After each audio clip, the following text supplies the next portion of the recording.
I hope you're having a great day. Today I want to talk about, we've done several videos on the reversal of type 2 diabetes. And we've had hundreds of people from around the world who have used that video to reverse their diabetes. You need knowledge, you need discipline, and you need consistency. You also need the belief that it can be done.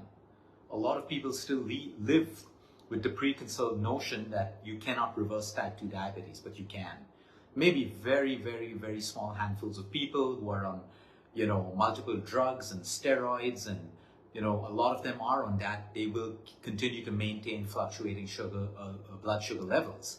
But for everyone else, we're going to talk about the simplest lifestyle changes, and I can guarantee you that if you do it with discipline and consistency, within a week to 10 days, you're going to start seeing your blood sugar levels go down. Now, what's going to come in the way of this are a lot of excuses, life, work, and busy. I'm a CEO, I'm a busy housewife, I'm busy. Well, those are excuses. We have a choice or we have an excuse. Because even the busiest people in the world, when they put in discipline and consistency and make a little bit of time for their meals and their exercise and their sleep, they will start to see how they can reverse type 2 diabetes. Number one, carbohydrates. People say, what kind of diet should I go on? Go on whatever diet you want. You can be carnivore, you can be vegan, you can be vegetarian. Whatever it is that you want, you can do ketogenic, but the point is, get the fundamental right. You need to be low carbohydrate. Now, what does this mean? You don't need to be scared of that. A lot of people, when I ask them, what's your fear of low carb? They say, I'm going to be hungry, I'm going to feel snappy, I'm going to feel, you are, if you don't increase your protein and your fats. You can't just take out one macronutrient without adjusting the other two. So if I'm going low carb, which I am, I don't need to be low carb, but I enjoy low carb. I increase my protein and I increase my good fats. So if I do that, I'm not going to be hungry. I'm not going to be cranky. I can be low carb, and I am going to notice many changes that happen, not just in my blood sugar levels, in my fat percentage, my energy levels, clarity in my mind, my gut, everything changes, including my cravings for sugar and more carbohydrates. So it's a simple thing that you need to do. Your next meal and all your meals after that, you can have carbs. Make sure the right quality of carbs, but the quantity matters. It should be the least on your plate. The least on your plate. There should be more protein, more vegetables, and fat. And if you can do that for a week, you're going to see changes in your fat percentage and your blood sugar levels almost immediately. So that's number one. Low carb, increase your protein, increase your fat. Now, there's a way to eat as well. We know this for the longest time. It's based on simple science. Okay, there is a way. We call it the UK lifestyle flow. We've been doing this for years with our patients who are especially busy, and they have the excuses of travel. I mean, the excuse is genuine. They have to travel, but it doesn't have to be an excuse to eat the wrong way. Or you're eating on flights, you're eating in hotels. Here's how the UK flow of eating works. You first have your raws, whether it's your cucumbers, your carrots, your salad. In case you're not having a salad, you will have your cooked vegetables. Then you will have your protein. Then you will have the carbohydrates on your plate. Follow this pattern. After a while, you'll find, most people will find that you don't even reach the carbohydrates. You're full already. And you don't have a sugar dump in the body because you've eaten the carbohydrate first. It is so important for you to understand that you do not eat the carbohydrate first. You first have the raws, the cooked vegetables, the protein, and then you reach the carbohydrates. That's important. Now let's talk about workouts. Okay, fasted workouts if it suits you. Therapeutic for people with diabetes. Don't be scared of it. A lot of people will fear in your mind you'll faint and stuff. You'll know if you faint. You got to be really, really, really foolish if you're going to lift very, very heavy weights. Start off with that and be in a fasted state. If you're starting off, start off light. You will find you have incredible energy because you're carrying a lot of stored triglycerides and fat in your adipose tissues already.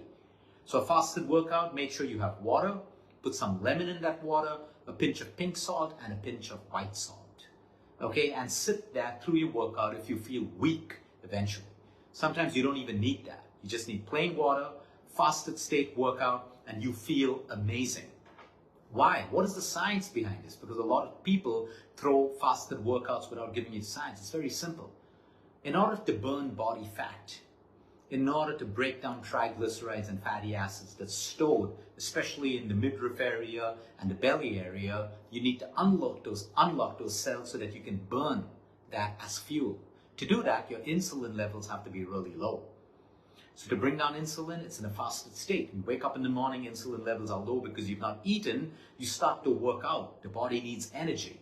It starts to unlock your fat cells and you start to actually burn fat for fuel. A lot of people who have these pre-workouts and they eat pre-workout meals before their workout, they're not even burning fat during the workout. They're using all of that stored glycogen from their previous workout meal and if you're diabetic, you want to keep it low. And that's why diabetics who have reached the stage of insulin, their doctors tell them, hey, go and lose weight. But they're in a vicious cycle. Hey, you've put me on insulin. I can't lose weight if you put me on insulin. And that's why low-carb diets and fasted workouts are therapeutic. Start small. Listen to your body. Always listen to your body. Get out of the box that you're living in, that social media has put you in, that you need to do this, you need to do this, you need to do this. Everyone's different. Take the knowledge. Try it. Works for you, great. Doesn't, find something else that works for you. Build muscle. There are too many people just doing cardio. I don't have a problem with cardio, but you should be building muscle if you want to reverse your type 2 diabetes for any other condition. The more muscle you build, the more metabolically fit you are. So build muscle. You could do resistance training, lifting weights, calisthenics, whatever it is that challenges muscle.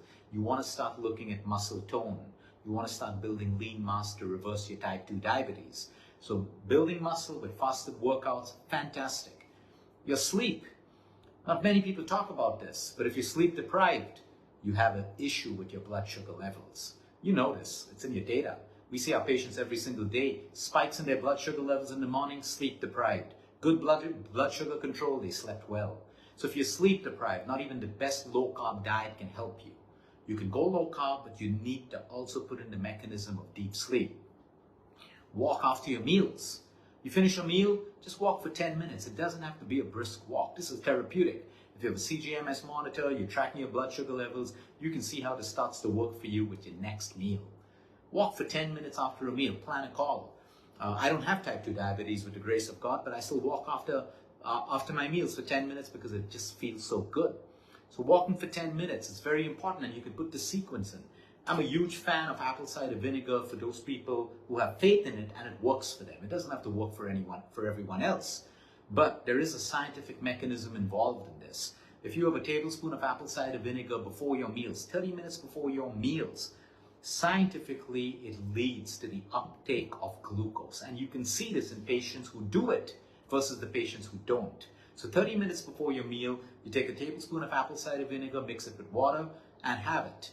And then, if it doesn't suit you, don't do it. Right after your meal, you walk for 10 minutes so that you stimulate muscle and a glucose uptake. And over the next couple of days, you're going to see how your blood sugar levels start to come down. And the last, all of this won't work if you're chronically stressed. Chronic stress, anger, bitterness, always fighting, finding fault with one another, all of this is chronic stress. What does it do to you? It impacts your blood sugar levels. So you can be low carb, you can be smart carb, you can be well studied, you can be hiding behind science or using science the right way, but if you're sleep deprived and you're chronically stressed, you cannot get better. You need to make all of these changes. The magic is not in low carb alone. The magic is in low carb with lifestyle changes. The magic is not in sleep alone. It's in sleep and also going low carb. It's everything together because that's how we are. That's physiology, that's biology, that's chemistry, that's everything working together. It's not one thing alone. I know a ton of people on low carb diets alone, but they're so stressed out. They're sleep deprived. They don't get the results. They probably lose weight, but nothing changes. So you need to put everything together according to your body type and start working out that way. That's how it works. So yes, you can reverse type 2 diabetes. There are people doing it as we speak, making the most simplest lifestyle changes. And guess what? This same protocol I just shared with you will work for you if you have high triglycerides as well. If you're metabolically unfit, you have PCOS, you're struggling to lose weight and you can't lose weight, even if you have autoimmune conditions. Of course, there's a lot more that you need to do, but these are the fundamentals. Have a great day, everyone. Until next time, eat smart, move more, sleep right, breathe deep, and remember, you care. It's all about you.